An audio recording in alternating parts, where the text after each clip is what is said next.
അങ്ങനെ നീണ്ട 7 മണിക്കൂർ യാത്രയ്ക്ക് ശേഷം ഞങ്ങൾ ഞങ്ങളുടെ ഡെസ്റ്റിനേഷനിലെത്തി. ഈ ഒരു യാത്ര ഞങ്ങളുടെ വെറുതെ ഒരു നാട് കാണൽ മാത്രമല്ല കേട്ടോ, ഇതിന് പിന്നിലൊരു കഥയും കൂടിയുണ്ട്. ഞങ്ങൾ പോകുന്നതേ ഞങ്ങളുടെ ഫ്രണ്ടിൻ്റെ വീട്ടിലേക്കാണ്, ആൽബിൻ. ഞാൻ ഇതിന് മുന്നേയുള്ള വീഡിയോസിൽ പറഞ്ഞിട്ടുണ്ട്, ഞങ്ങളുടെ ബിസിനസ് പാർട്ട്ണറും ഞങ്ങളുടെ നാട്ടുകാരനുമായ ആൽബിൻ. കഴിഞ്ഞ സമ്മറിലാണ് ഞങ്ങൾ ഞങ്ങളുടെ ബിസിനസ് സ്റ്റാർട്ട് ചെയ്തത്. തുടക്കത്തിൽ ഞങ്ങൾ കുറച്ച് സ്കൂട്ടേഴ്സ് മാത്രമായിരുന്നു സെൽ ചെയ്തത്.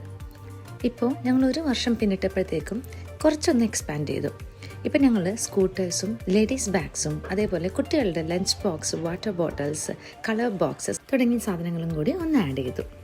അപ്പോൾ ഇത്തവണ കൊണ്ടുവന്ന സാധനങ്ങളിൽ പകുതി ഇവിടെ കൊണ്ടുവയ്ക്കാനും പിന്നെ ഒരു കുഞ്ഞ് സക്സസ് പാർട്ടി സെലിബ്രേഷനുമാണ് ഈ യാത്രയ്ക്ക് പിന്നിലുള്ള ഉദ്ദേശം.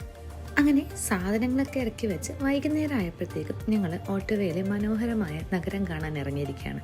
അപ്പോൾ അടുത്ത വീഡിയോയിൽ ബാക്കിയുള്ള വിശേഷങ്ങൾ പങ്കുവയ്ക്കാം. Thank you for watching. Bye bye.